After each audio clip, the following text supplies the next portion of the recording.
जावेद इकबाल 100 मासूमों का कातिल खुदा खुदा क्यों कर रहा है? अगर खुदा एक आदमी, 2 आदमी, 3 आदमी, 10 आदमी, 15 आदमी, 20 आदमी, ऐसा क्या किया था जावेद ने कि जज ने उसे ऐसी सजा सुनाई जो पाकिस्तान के इतिहास में पहली बार था। After that, his dead body should be cut into 100 pieces and the same should be put in a drum containing the acid which has been the formula which has been described by him in his death.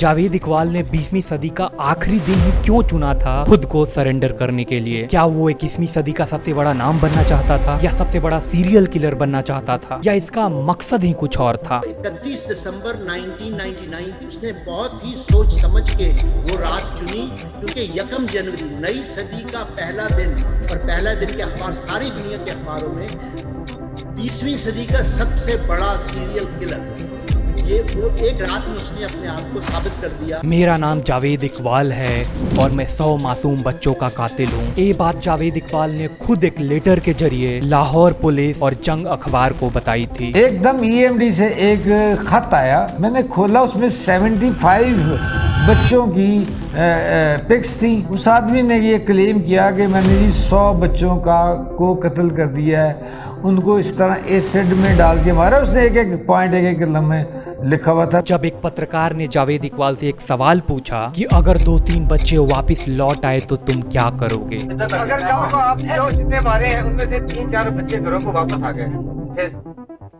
फिर आपका सारा ये कोई नहीं आएगा। किस तरह आप कहते हैं कोई नहीं आएगा? किस तरह? कौन था जावेद इकबाल, और अगर ये सच बोल रहा था तो इसका मोटिव क्या था उन 100 मासूमों को मारने का, और इसने ऐसा क्या क्राइम किया जिससे जज को भी इतना क्रूर फैसला सुनाना पड़ा? चलो जानते हैं इस केस को।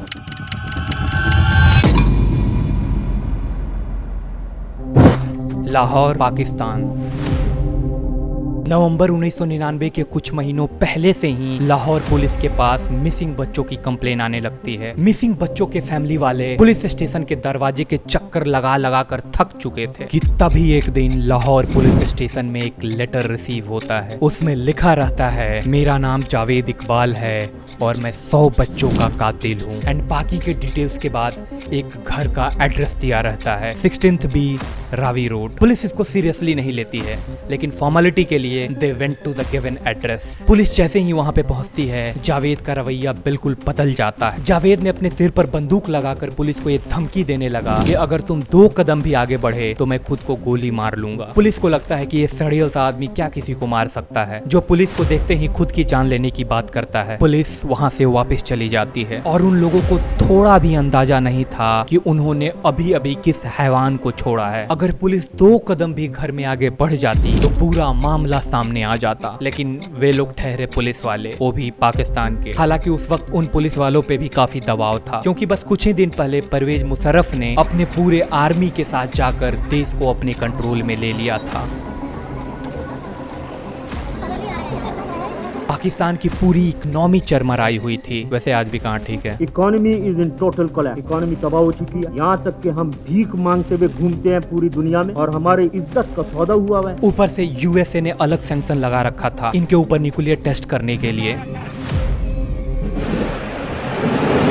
हालांकि ये सैंक्शन भारत के ऊपर भी था। I have made it clear to the leaders of Pakistan that we have no choice but to impose sanctions pursuant to the Glenn Amendment as is required by law. Javed एक बार फिर से लेटर लिखता है। इस पर काफी माइन्यूट डिटेल्स के साथ लेटर को लिखता है, जिसमें पूरा एक तरीके से रिपोर्ट रहता है उसके करतूतों का। और इस बार लेटर द जंग न्यूज़पेपर के दफ्तर में रिसीव होता है, कुछ 75 पिक्चर्स के साथ। एकदम EMD से एक खत आया, मैंने खोला, उसमें 75 बच्चों की पिक्स थी। उस आदमी ने ये क्लेम किया कि मैंने जी 100 बच्चों को कत्ल कर दिया है, उनको इस तरह एसिड में डाल के मारा। उसने एक पॉइंट एक लम्हे लिखा हुआ था। उस लेटर में लिखा रहता है, मेरा नाम जावेद इकबाल है और मैं 100 बच्चों का कातिल हूँ। मैं बेघर तथा भिखारी बच्चों को बहलाकर अपने पास बुलाता था, उनका फोटो लेता था, उन्हें अच्छा खाना खिलाता था, उन्हें अच्छा कपड़ा पहनने को देता था, और उसके साथ ही अपना हवस भी मिटाता था। और फिर जब वो टीवी देख रहे होते थे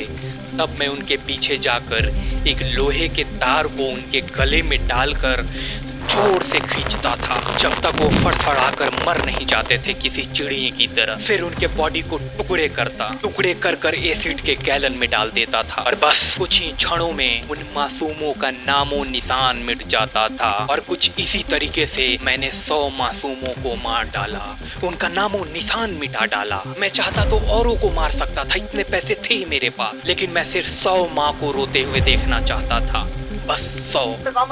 मेरे पास आज भी इतने पैसे थे कि मैं ये सिलसिला जारी रख।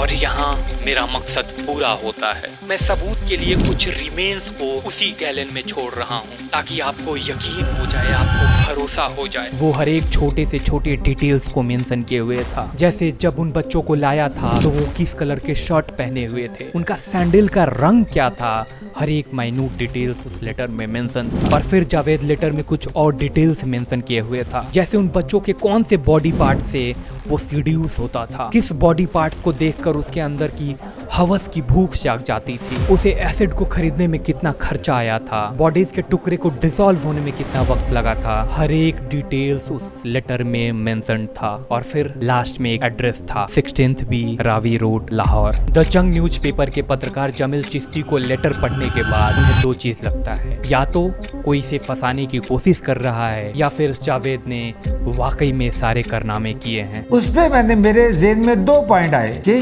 या तो ये वाकया दुरुस्त है, वाकया दुरुस्त नहीं है तो फिर कोई किसी की दुश्मनी की वजह से इसको, इस शख्स को फंसाना चाह रहा है। इन्हीं प्रश्नों के उत्तर के लिए जामिल चिश्ती दिए गए एड्रेस पे पहुंचते हैं, लेकिन वहां पे ताला लगा हुआ था। फिर जिस ब्रोकर ने जावेद को घर दिया था उसकी मदद से वो घर के अंदर पहुंचते हैं। अंदर जाने के बाद जो उन्होंने मंजर देखा, जामिल चिश्ती बिल्कुल हैरान रह गए थे। मानो काटो तो खून नहीं, उन्हें चप्पलों की ढेर मिलती है, कपड़ों की टाले मिलती है, हर एक वो चीज मिलती है जो उस लेटर में लिखा हुआ था। वही गैलन रहता है जो एसिड से भरा रहता है। जब जामिल चिश्ती ने उस गैलन को खोला तो उन्हें उस गैलन में मांस का लोथड़ा मिलता है। वे सहम जाते हैं, घबरा जाते हैं, वे हैरान रह जाते हैं। जो वह गए तो वो सारा कुछ जो जुबैर इकबाल ने कहा, सारा क्राइम सीन उसी तरह था। मैंने जब ड्रम खोला तो आप सोच भी नहीं सकते मेरी क्या हालत हुई।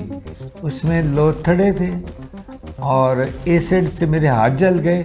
अब जामिल चिश्ती दिए गए बच्चों के एड्रेस पे जाकर मिसिंग बच्चों के बारे में पता करने लगे थे। एंड गेस व्हाट, वे सारे के सारे एड्रेस बिल्कुल सही थे। क्या हैवान था ये। खबर को अखबारों में छापा जाता है और खबर छपते ही मानो पूरे पाकिस्तान में हलचल सी मच जाती है। लाहौर पुलिस एक तो पहले से ही सरकार पलटने के बाद अनस्टेबल थी और अभी खबर अलग। सैकड़ों के तादाद में भीड़ जुटने लगी थी पुलिस स्टेशन के पास। सभी परिजन अपने अपने बच्चों की पहचान के लिए वहां पे पहुंचे हुए थे। कोई माँ अपने बेटे का शर्ट पकड़कर रो रही थी तो कोई बाप जूता ढूंढते हुए। किसी माँ को उसके बेटे की शर्ट भी नहीं मिल रही थी और न ही किसी बाप को उसके खोए हुए बेटों का जूता। इस तरह के मंजर हो रखे थे वहाँ पे। एक बार आप सोच कर देखो, कोई माँ अपने बेटे की शर्ट खोजते हुए रो रही है, कोई बाप अपने बेटों का जूता खोजते हुए रो रहा है, और किसी माँ को शर्ट भी नहीं मिलती है और किसी बाप को जूता तक नहीं मिलता। जावेद अपना मकसद हासिल कर लिया था। वो 100 माँ को खून के आंसू रुला चुका था। पुलिस को वहां से 2 बड़ी ड्रम मिलती है जिसमें कुछ मांस के टुकड़े तैर रहे थे और एसिड से भरा दर्जनों छोटे छोटे गैलन्स मिले थे, बिल्कुल वैसा ही जैसा पत्र में लिखा गया था। अब पुलिस जावेद को ढूंढने में लगी हुई थी लेकिन उसका कुछ अता पता नहीं चल रहा था। फिर जावेद के परिजन से पूछताछ किया जाता है बट कुछ खास इन्फॉर्मेशन नहीं मिल पाती वहाँ से भी। बस इतना पता चलता है कि जावेद दुनिया में हर एक किसी को मार सकता है लेकिन वो साजिद को नहीं मार सकता। साजिद उसका सबसे ज्यादा भरोसे वाला बंदा था, उसका लाडला था। फिर एक दिन जामिल चिश्ती जब जावेद के डॉक्यूमेंट्स खंगाल रहे थे तब उन्हें एक चेक मिलता है एंड ये चेक मानो जावेद को पकड़ने का गेट पास मिल गया हो। जामिल चिश्ती पुलिस को बताते हैं कि आप बैंक को अलर्ट कर दें कि जब भी कोई आदमी इस अकाउंट से रिलेटेड कुछ भी लेन देन करे तो आप उन्हें इन्फॉर्म कर दें। एंड कुछ दिन बाद ऐसा ही होता है। साजिद नाम का लड़का बैंक जाता है चेक को लेकर एंड पुलिस उसको वहाँ से पकड़ लेती है। वो उसने साजिद को एक बैंक में, सोहा के बैंक में वो ट्रैवल चेक दे के भेजा अंदर, तो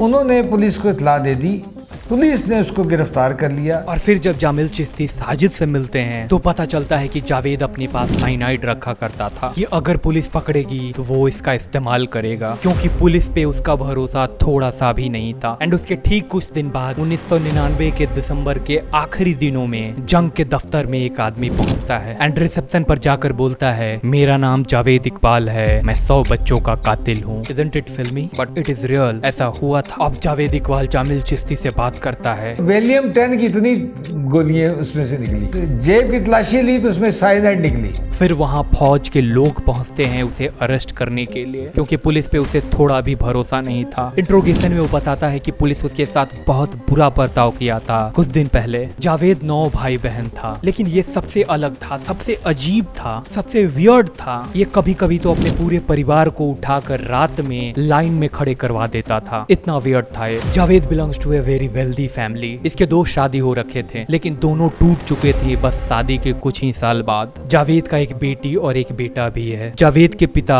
इसे लोहे का बिजनेस रन करने के लिए इसे दिए थे, इसके हवाले किए थे। एंड उस फैक्ट्री के जितने भी एम्प्लॉय थे वो या तो बेघर बच्चे थे या जो बच्चे घर से भागे हुए थे वे थे। जावेद होमोसेक्सुअल था एंड पेडोफिलिक इन नेचर भी, तो इसका फैक्ट्री में बच्चों को हायर करना मानो एक तीर से 2 निशाना साध रहा था। वो उन बच्चों के साथ अपना हवस का भूख भी मिटाया करता था। एंड इन्हीं बच्चों में से एक साजिद था जो आगे चलकर सबसे भरोसे वाला, सबसे लाडला बन गया था जावेद के लिए। फिर जावेद बिजनेस के अलावा बच्चों के लिए एक गेम आर्केड भी खोलता है, एक्वेरियम भी रखता है ताकि बच्चे और अट्रैक्ट हों। एंड जावेद यहाँ भी सफल रहता है अपना हवस का मुकाम हासिल करने में। यहाँ पे जावेद का इकोनॉमिक कंडीशन बिगड़ने लगता है एंड फिर वो अपना लोकेशन चेंज कर 16th बी रावी रोड आ जाता है, मीनारे पाकिस्तान के पास। मीनारे पाकिस्तान वही जगह है जहाँ पहली बार 1940 में मुस्लिम लोग इकट्ठे हुए थे एक अलग देश की मांग करने के लिए। अब जावेद की जिंदगी पूरी यू टर्न लेने वाली थी। जावेद को वहाँ पे शिफ्ट होने के कुछ महीने पहले ही वो एक मसाज करने वाले बच्चे को पकड़कर अपने पास लाता है और उसके साथ भी अपना हवस का भूख मिटाता है। भूख मिटाने के बाद जब जावेद सो रहा था तब उस मसाजर ने चुपके से जावेद का राइफल उठाता है और उसके बट से थप से उसके सर पर वार करता है। लगातार करता रहता है। खून के सैलाब आ गया था घर में। फिर वो वहाँ से भाग निकलता है। जावेद को हॉस्पिटल ले जाया जाता है एंड पुलिस जावेद के ऊपर बच्चों के साथ दुष्कर्म करने के चार्जेस भी लगाती है। जावेद करीब 20-22 दिन तक कोमा में रहा था, इतना चोट लगा था उसे। एंड वहाँ उसकी माँ का रो रो कर बुरा हाल हो चुका था। जब वो हॉस्पिटल से लौटता है तब जावेद को पता चलता है कि उसकी माँ का देहांत हो गया है। And that very day